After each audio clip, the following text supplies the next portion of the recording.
Eu vou conversar sobre um assunto que está meio que no hype aí, né? Que é essa questão do cop trade, né? Aconteceu um evento aí na última quinta-feira, se eu não me engano, e eu acho que vale a pena a gente conversar um pouco sobre esse assunto, até por uma questão aí estratégica de entender se esse produto é bom, se não é bom, enfim, vamos lá, conversar um pouco. Bom, a notícia em questão, acho que todo mundo deve ter visto aí nas redes sociais, né? Foi essa aqui, né? Essa LPK Trader, conhecida pelo uso de estratégias, registrou um prejuízo excessivo após a zeragem de aproximadamente 30 mil contratos. A situação em questão, vou mudar aqui o compartilhamento, foi essa aqui, né? Um novo gráfico, foi no dólar. Vou colocar aqui um gráfico de 1 minuto. Essa situação aqui, né? Então, foi no finalzinho do pregão do dia 26 de junho, correto? Olha, aqui é 26, né? 26, ó, tá vendo? Ó? Esse foi o candle das exatamente 18 horas. Só aumentar o zoom aqui para confirmar.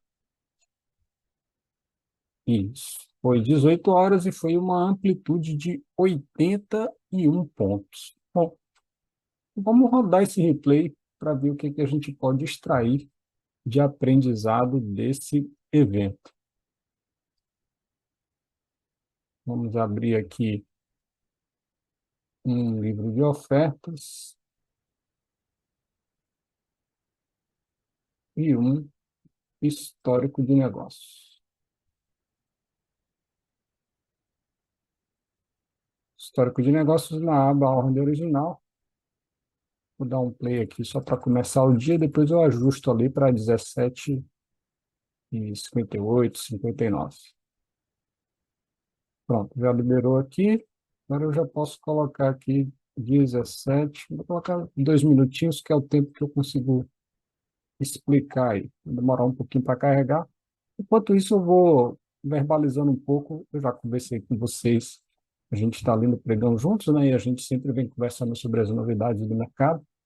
A minha opinião sobre o COP, né?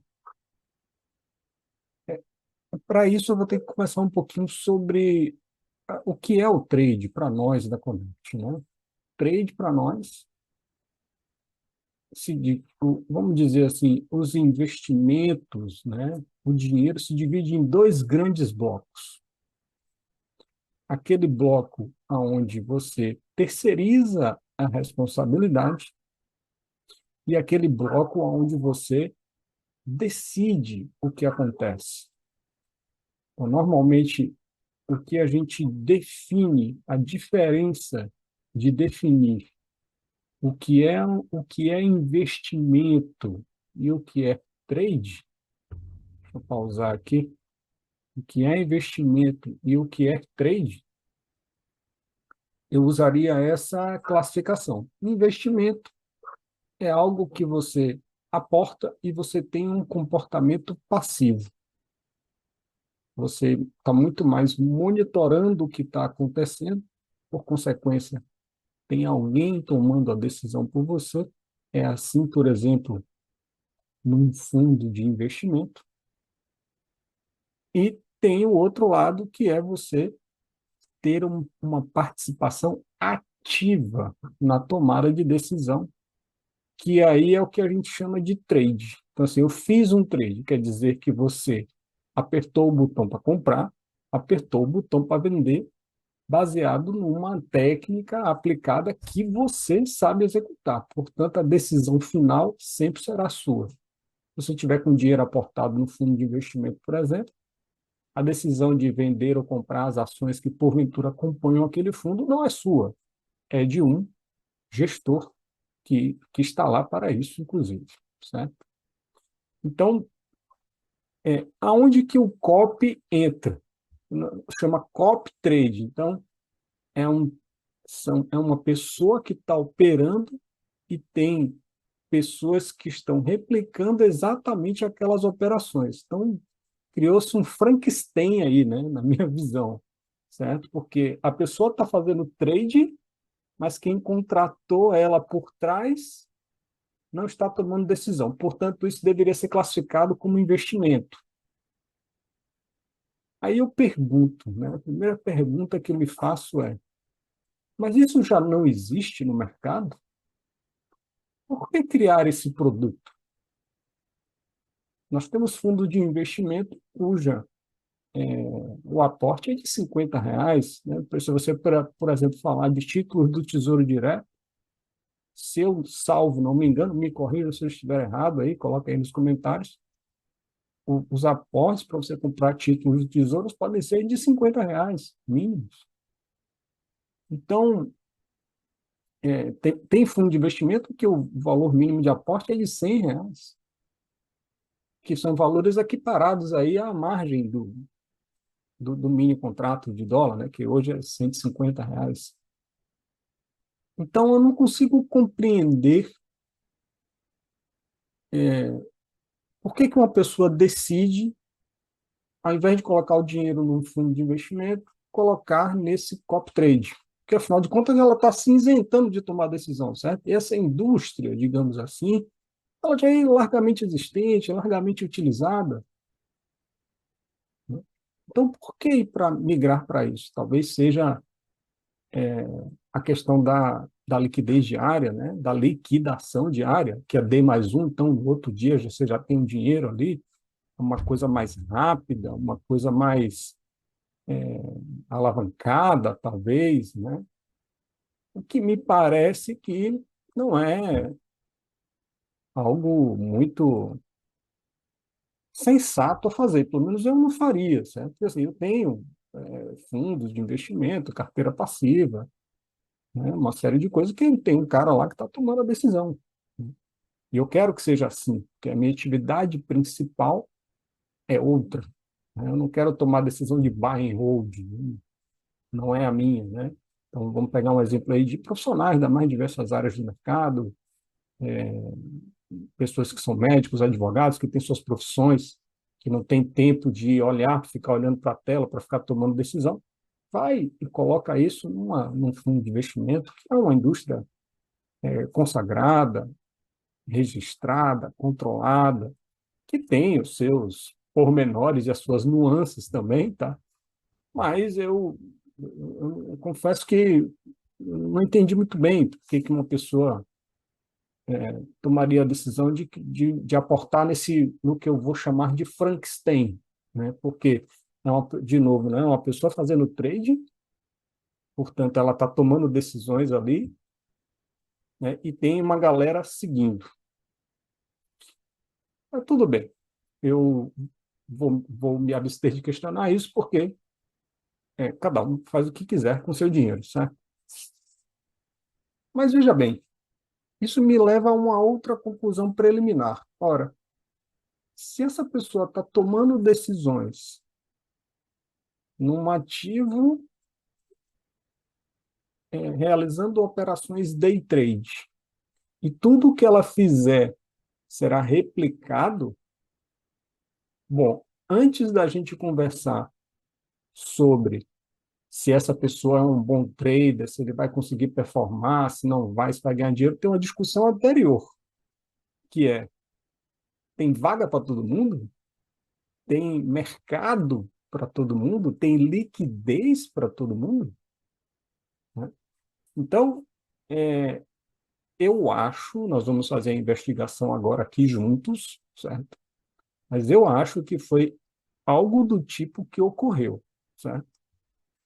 Primeiro, vamos a características comportamentais padrão aí de coisa que cheirou que já está com cheiro ruim. Não sei se o YouTube vai me bloquear aqui porque eu vou falar palavrão, então eu vou falar assim, cheiro ruim. Vocês já entenderam o que eu quero dizer. Porra, 18 horas você está posicionado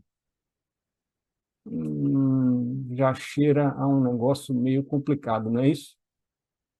A maioria das estratégias de pessoa física aí, o cara opera até meio-dia. Normalmente, para esse cara ter ido até às 18, a gente já sabe o que é que isso pode significar, certo? Eu não estou dizendo que foi o caso, mas eu me baseio aqui em experiências prévias, próprias minhas, de um passado muito distante, graças a Deus, e de histórico de pessoas que passaram pela Conect, de que quando o cara está indo no pregão até esse horário, significa dizer que ele está enrolado. Será? Seria raro o cara estar posicionado até esse horário não estando enrolado, certo? Ou seja, ele está. De novo, quero fazer o registro, que eu não sei se é isso que aconteceu, porque a verdade do mercado a gente consegue até um certo limite, né? Mas me parece que, historicamente falando, né, melhor dizendo, esse cara estava tentando recuperar o dia. E olha só, vamos lá liberar aqui, ó, eu vou voltar, deixa eu voltar rapidinho aqui para a velocidade, aí senão eu vou perder o time aqui, aí. Pronto, consegui pausar. 19:59:12, né? Que é o candle das 18, que foi aquele candlezão ali. Deixa eu dar uma resetada na câmera aqui, que está meio.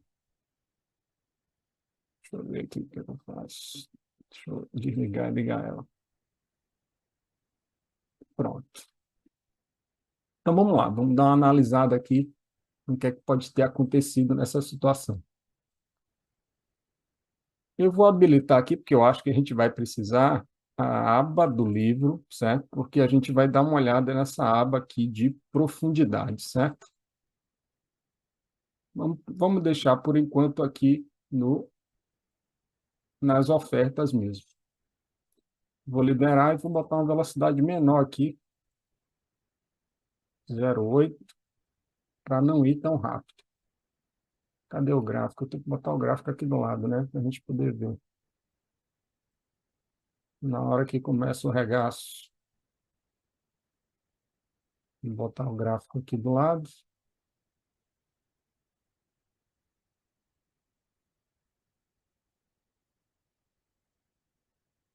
Muito bem. Vamos dar o play aqui agora e vamos aguardar o movimento aí acontecer.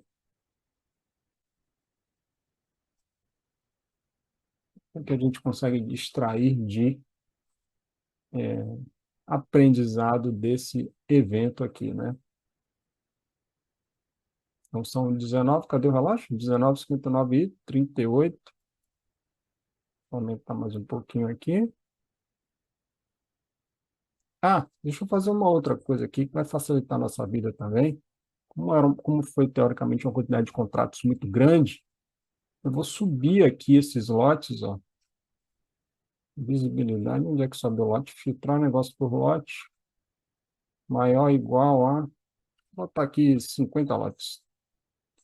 Vamos ver se vai dar para a gente analisar melhor aí. Uma coisa que antes do evento acontecer já dá para a gente entender são 19:59:49. Vamos olhar o livro de profundidade. O que é o livro de profundidade? É um livro que a gente não usa muito como pessoa física, ele é utilizado muito mais. Pode ser que tenha pessoa física que utilize, mas normalmente é utilizado por institucional, que é um livro que a gente consegue enxergar a profundidade do livro. Ou seja, o que quer dizer isso aqui? Ó? São 31 ofertas, 390 contratos, 492,5. Então, o que isso quer dizer?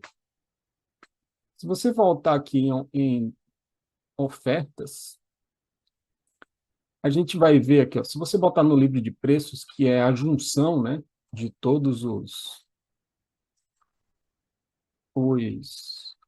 as ofertas, né, ou seja, aqui a gente está vendo a fila real do livro, certo? E aqui a gente está vendo agrupado por nível de preço. Então, tem 390 ofertas lá, nesse exato momento. 390 contratos divididas em 31 ofertas lá, certo? Esse livro de profundidade, acho que ele não está funcionando. Ah, sim, tá. Ele nos diz o seguinte, Se você tiver uma necessidade de execução tal, para qual que seria o médio de execução daquela necessidade? Então, se você tiver uma necessidade de 8.000 contratos e precisar executar isso agora, seu médio de execução seria 484,47, ou seja, o mercado está no 2,5, 492, e a sua execução seria 484,47. Então, é um livro que é um auxiliar para o cara entender se ele consegue executar tudo o que ele quer, se ele não consegue, se ele executa só metade. Então, quem trabalha lotes muito grandes, normalmente aí os participantes institucionais usam muito esse tipo de análise. Não é o nosso caso, mas eles utilizam bastante. Então, lá na notícia disseram que foi 30.000 contratos, não é isso? Então, vamos rolar aqui para baixo e vamos ver aonde vai dar 30.000. A gente não tem como saber, né? Aliás, essa é uma dúvida que eu tenho do COP. Se alguém estiver vendo esse vídeo e puder me responder, me dar um alô, eu quero saber o seguinte: o cara que está sendo copiado, ele tem a visibilidade desse todo? Porque, veja bem, eu vou me colocar nessa situação. São 18 horas. A área de risco da corretora começa a atuar por esse horário, 18, 18h15. Oficialmente, a maioria das corretoras informam que é 15 minutos antes do fechamento. Seria o equivalente nesse mercado de dólar, 18h15. Mas é claro que a mesa deve olhar a quantidade para poder executar. E se ele começa às 18h15, de repente não tem liquidez ou não tem nem tempo hábil de você fazer aquela zeragem toda. Então, isso é uma referência, não é uma regra, né? O pessoal da mesa deve ter um monitoramento a respeito disso, certo? Eu imagino que uma posição tão grande como essa, o cara não dá para o cara começar às 18h15. Então, 30.000, ó, praticamente varreria o livro. Olha que loucura, gente. Tecnicamente falando, né, entendi por que falaram que foi 30.000 contratos, porque, na verdade, o cara varreu completamente o livro. Né? Então, o mercado se varreu lá o livro completamente, o mercado vai chegar até essa região aqui do 42, 40, 41, 42. Certo? Então, agora eu entendi por que a notícia disse que foram 30.000, porque, na verdade, ela varreu, consumiu completamente tudo que estava no livro de ofertas. Certo? Então, eles já viram onde fechou, né? Então, imagino que quando a gente terminar essa análise aqui, a gente vai ver o mercado chegando até esse valor e, por consequência, eles sabem, através da análise do livro de profundidade, que foram aproximadamente aí 29.000, 30.000 contratos. O que quer dizer que é uma cacetada de gente seguindo essa entidade aí chamada LPK Trader. E aí me leva a um outro questionamento. Eu, como nunca me interessei por esse tipo de investimento, eu considero que seja investimento, né? Eu não sei direito as regras. Então, a primeira dúvida que eu tenho, ela sabia, né, essa pessoa que estava operando, sabia que tinha tantas ofertas, tantos contratos pendurados assim nela, que se eu soubesse disso, eu não estaria posicionado às 18 horas, mas nem com cacete. É loucura isso. Vamos dizer assim, para perder ou para ganhar, sem importar como está o dia, ela tem que começar a zerar isso, porra, muito antes das 18, que é para você garantir que você tenha uma liquidez significativa ali, que dê para todo mundo sair. Você levar isso até 18 horas, me sugere que essa pessoa que estava operando não tinha a visibilidade desse montante de pessoas que estavam sendo seguidas, né? Copiando essa pessoa. Isso é loucura total, certo? Então, primeira constatação, Eu não consigo afirmar, então só há duas alternativas aqui. Ou essa pessoa está operando e não tem essa visibilidade de quantos contratos estão ali, digamos assim, debaixo do guarda-chuva dela, certo? O que eu, teoricamente, assim, não dá para saber naquele exato momento, mas ela sabe quantos copos ela vendeu, certo? Então, eu sempre assumiria o pior caso, que estaria tudo ligado, se eu não tivesse a visibilidade, certo? E aí vai, talvez, aí uma sugestão. Se o trader que está executando as operações não poderia ter um painel ali para ele poder ter a chance de ver essa visibilidade, porque eu duvido, ou é muita negligência, não sei, que essa pessoa tivesse sabendo disso e estivesse operando no mercado tão perto da área de risco das corretoras começarem a zeragem compulsória, certo? Muito próximo. Pois bem, então essa é a primeira lição aí, certo? Que primeira lição é essa? Normalmente, ao você contratar o investimento, né? Contratar, vamos falar desse copy trade aí, desse investimento chamado copy trade, a pessoa está olhando especificamente, quase que exclusivamente para a performance do trader que vai ser copiado.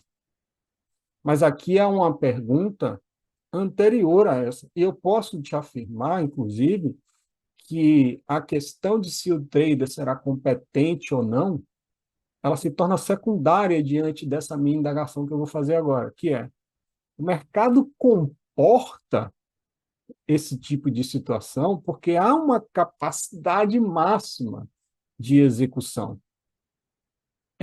Esse é um produto que está regulado pela CVM, pela B3, então eu imagino que de- que eu acabei me enrolando aqui no português. Eu imagino que houve um estudo nesse sentido, certo? Porque dá para você pegar historicamente, por exemplo, e dizer quantas ofertas tem por nível de preço atualmente na média do livro de ofertas daquele ativo específico. E a partir daí define-se essa média, define-se um tamanho mínimo de execução. Então vamos lá, né? Tem 1.000 pessoas aqui, né? Mil contratos aqui, né? No 91 e no 90,5 tem 1.000. Então, vamos dizer, num espaço de 2 pontos, que seriam 4 níveis de preço, tem 2.000 contratos, certo? O spread máximo que é aceitável na minha operação é de 4 pontos. Beleza, o que é alto para caramba, mas tudo bem, vamos dizer que seja 4 pontos. Portanto, só pode ligar X COPs, só pode ligar X contratos. Se o cara tentar ligar e falar, ó, não tem vaga mais hoje, sei lá, alguma coisa do tipo assim, se dá para fazer essa inteligência, eu já não sei. Certo? O que eu sei é que se essa pessoa vendeu indiscriminadamente, porque, na verdade, esse deve ser o objetivo de qualquer pessoa que está vendendo um produto como um serviço como esse, vender o máximo possível. Certo? É muito provável que, se esse número for muito estourado, muito maior, o mercado não vai comportar. Simples assim. Então, a questão aqui é uma questão anterior, certo? À performance do trader ou não. Né? Houve aí ou uma irresponsabilidade ou uma falta de conhecimento por levar essa operação tão perto ali da mesa de operações iniciar a zeragem compulsória, né, dos algoritmos das corretoras começarem a zeragem compulsória, mas me parece que aquele receio que eu já havia falado com vocês em outros questionamentos, quando vocês me questionaram, acabou se concretizando, que pode ocorrer situações de mercado onde aquela liquidez que está disponível não seja o suficiente para realizar a zeragem compulsória, né?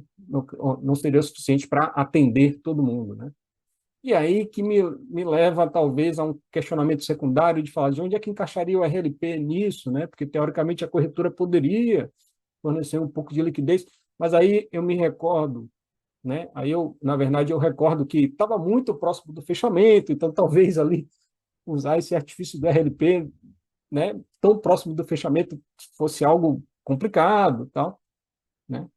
Pois bem, vamos soltar aqui para entender o que é que rolou aí. Então, o mercado está no 3,5 aí, né?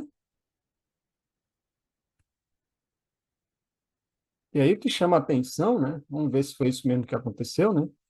São 18 horas, ainda nada, né?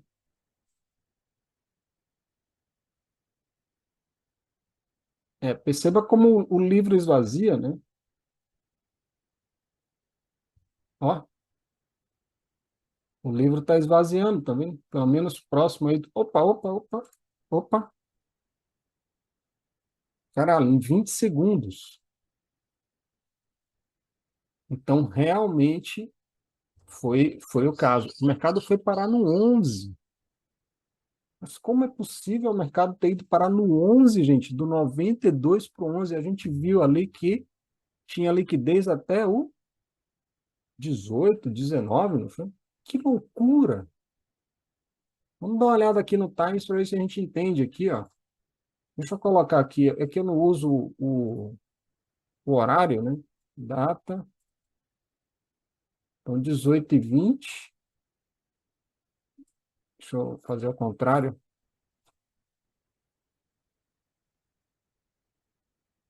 5h30, a partir das 18, né?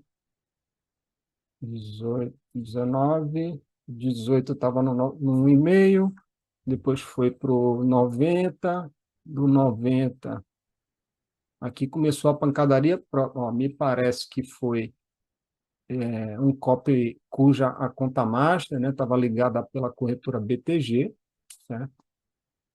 Aqui dá para a gente ver, inclusive, eu vou duplicar aqui, a investigação ao vivo, tá, gente? Então, não tem produção de vídeo, nada. Realmente estou tentando entender junto com vocês aqui o que está ocorrendo. Eu vou colocar na aba negócios e vou voltar para essa ordem aqui, ó.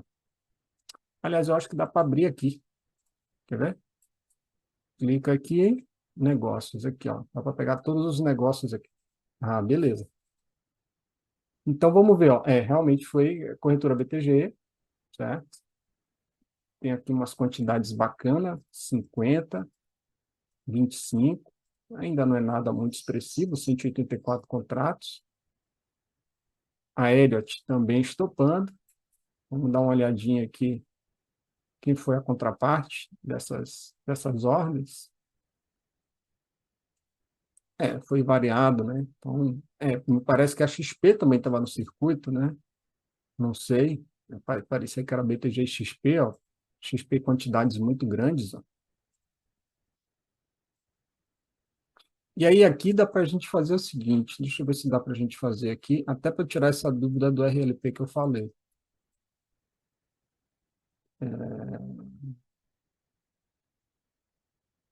Propriedades, visibilidade, aí nós vamos colocar a coluna agente agressor para a gente ver.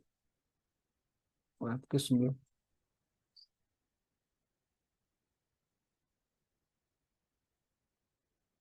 Agressor e agente agressor. Sumiu. Por que sumiu? Ah, porque o agente agressor só aparece aqui na ordem original? Não. Deixa eu botar aqui, então. Espero que não suma, né? Vou até duplicar primeiro, para que se der checks, a gente tá salvo ali o replay, né? Pronto, eu vou colocar o agente agressor aqui para a gente ver se tem ordem RLP nesse horário ou não. Visibilidade, agressor, agente agressor. Mais abas, pá, pá, pá, pá, pá. Não tem, tá vendo? Ó? É só realmente ordem mesmo de contraparte real, né? A corretora não está no circuito mais aqui, né? Eu acho, inclusive, porque pelas regras do RLP tem um volume máximo que eles podem fazer, tem uma série de regras, né? Só por via das dúvidas, eu vou colocar aqui só RLP para a gente ver.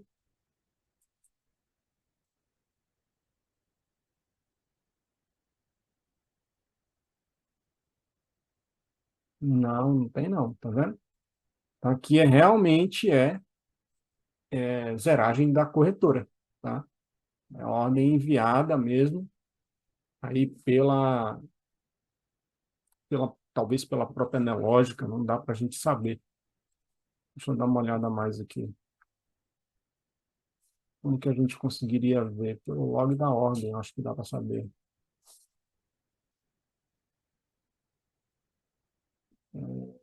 Cadê? Como é que dá para ver o log da ordem? Eu não me lembro.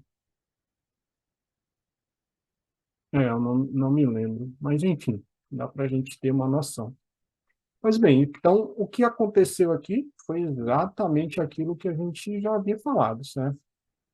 A discussão do copy trade, eu queria fazer o registro que eu sempre vou pecar pelo excesso aqui, porque eu acho que isso deve ter sido muito estudado por ambas as partes aí, tanto pela Nelógica quanto pelos órgãos reguladores. Eu acho que isso não seria colocado no mercado sem essas proteções e indagações que eu estou fazendo, certo? Mas concretizou, certo? Aquela desconfiança que a gente tinha, que você tem. é, eu vou usar um exemplo aqui que talvez não seja o mais feliz, mas para vocês compreenderem, né? Quando aquele avião da Chape caiu, o avião da Chapecoense caiu depois de uma série de investigações, o que mais me chamou a atenção era que o piloto era também o dono da companhia. E ele tomou a decisão, pela experiência de piloto, né, de viajar com combustível, digamos assim, no talo. Certo? Então, houve um conflito de interesse entre o piloto e o dono da companhia, digamos assim. Eles eram a mesma pessoa, certo? E trazendo para o trade, né, o que, que acontece aqui?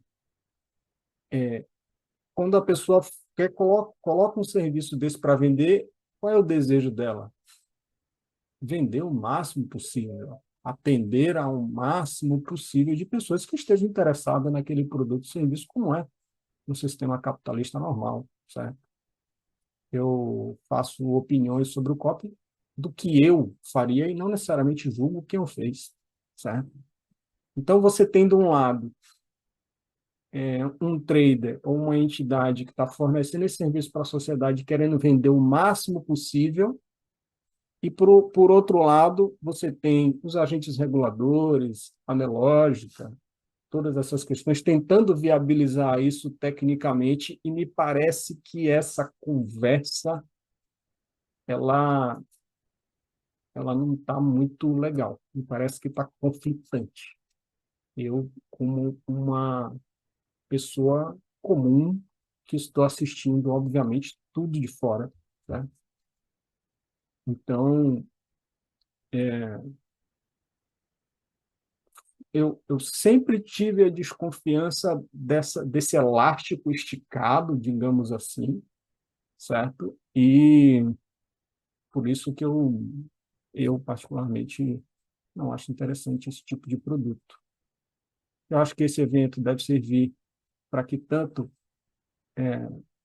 a B3, eu não sei qual que seria, não houve nenhuma falha aí de execução, nada disso, né? Seria mais realmente entender como esse produto foi regulado e melhorar ele. Existem em desenvolvimento, eu trabalho com desenvolvimento, a gente sabe que existem situações que ocorrem exclusivamente no campo, né? E é quando a coisa está lá no campo.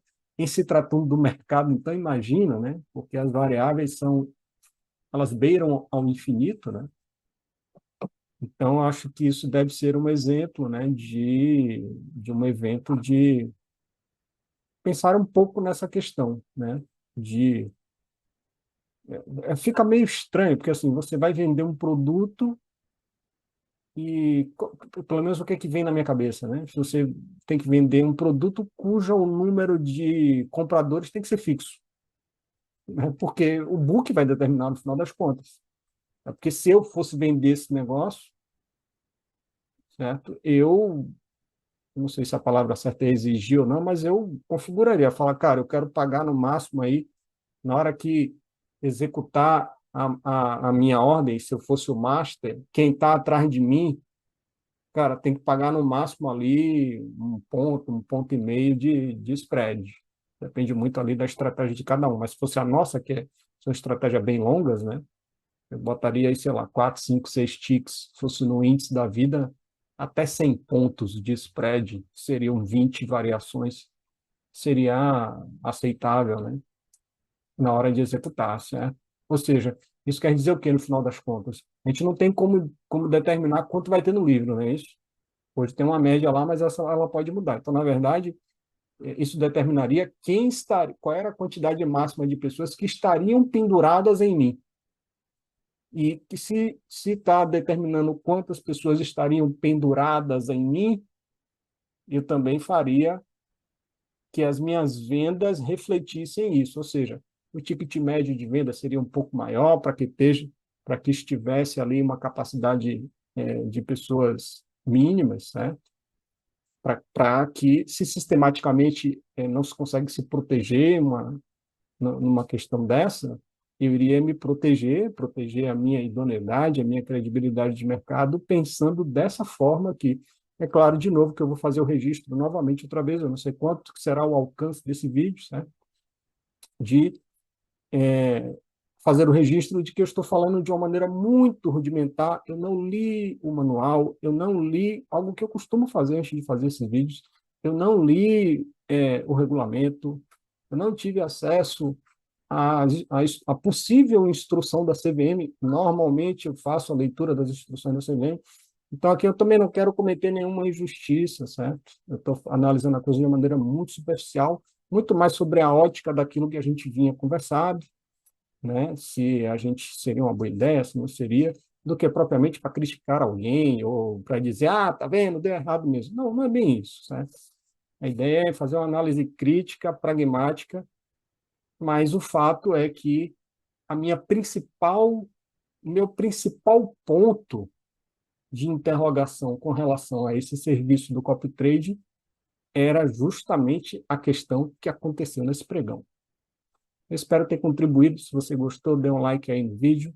Se você quiser comentar alguma coisa aqui embaixo para a gente trocar uma ideia, isso é bom porque dá uma movimentada ali no canal, certo? Eu estou na busca aí de chegar aos primeiros 1.000 inscritos da Connect Capital no canal do YouTube. Então, se você puder dar essa força aí, fica à vontade. Controle o processo, aceite o incerto. Até a próxima.